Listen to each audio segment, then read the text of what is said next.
ما خواب من استخارا وما ندم من استشارا، کہ جس شخص نے استخارہ کر لیا وہ نقصان میں نہ ہوگا،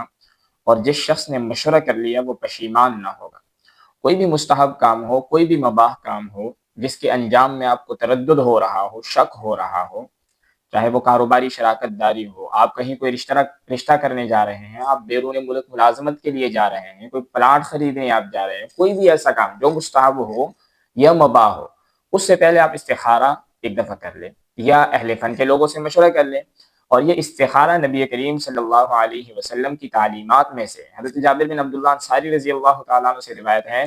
فرماتے ہیں کہ نبی کریم صلی اللہ علیہ وسلم ہمیں استخارہ اس طرح سکھایا کرتے تھے جیسے قرآن کریم سکھایا کرتے تھے۔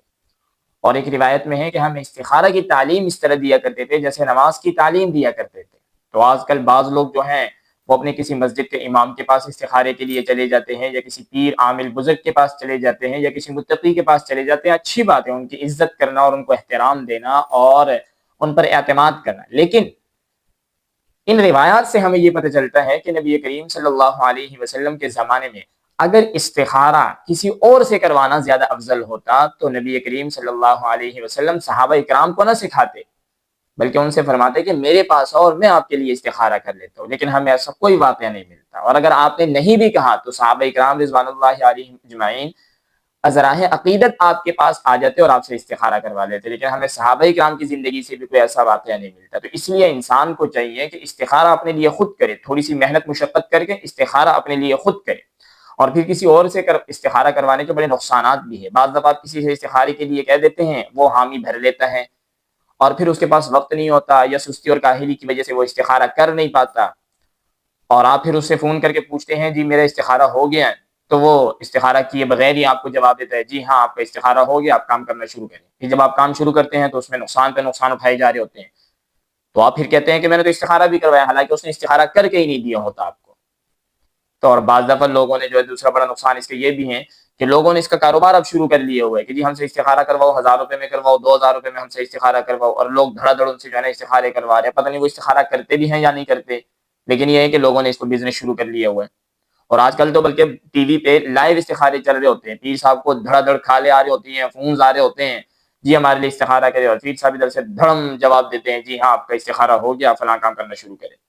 اور ایک غلط فہمی اس کے اوپر یہ بھی لی جاتی ہے کہ استخارہ جو ہے وہ آپ کسی کام کے برے یا اچھے انجام سے اپنے آپ کو بس خبردار کرنا ہوتا ہے کہ میں یہ کام شروع کروں، اس سے مجھے فائدہ ہوگا یا نقصان ہوگا۔ جیسے ہم مشورہ کرتے ہیں کسی سے، اور اہل فن کے لوگ جو ہیں وہ ہمیں مشورے سے آگاہ کر دیتے ہیں، تو اسی طرح استخارہ ہے نبی کریم صلی اللہ علیہ وسلم کی سنتوں میں سے اور تعلیمات میں سے۔ لیکن ہوتا کیا ہے کہ اب تو آج کل جو ہے نا اس کے اوپر جو ہے نا کسی کام کے ہونے یا نہ ہونے کی خبر استخارے کے اوپر دی جا رہی ہوتی ہے، حالانکہ کسی کام کے ہونے یا نہ ہونے کی جو خبر ہے عربی میں اس کو استخبار کہا جاتا ہے، وہ استخارہ نہیں ہے، وہ استخبار ہے۔ اور ہم جو ہے نا پیر صاحب کو فون کر کے کہتے ہیں جی میرا اس سال کینیڈا کا ویزا لگ جائے گا، یا میری بیٹی کا رشتہ اس سال ہو جائے گا، یا فلاں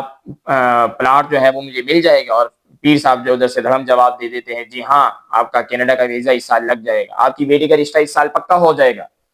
اور اننا آپ یہ پلاٹ نہیں خرید سکتے۔ تو پتہ نہیں کون سے استخارے جو ہے نا اس طرح شروع کر لی ہیں جس میں پتہ نہیں پیر صاحب کے سامنے کوئی کمپیوٹر ہے جس میں کوئی عالم الغیب کا کوئی جو ہے نا سافٹ ویئر اپڈیٹ ہو گیا اور وہ اسکرین سے پڑھ کر لوگوں کو خبریں سنائی جا رہے ہیں۔ تو ایسا کوئی لائیو استخارہ نہیں ہے، اور نہ صحابہ اکرام رضوان اللہ علیہم اجمعین اور نہ نبی کریم صلی اللہ علیہ وسلم کی زندگی سے ہمیں کوئی اس کا کوئی ثبوت ملتا ہے۔ تو لہٰذا استخارہ جو ہے نا وہ خود کرنا چاہیے،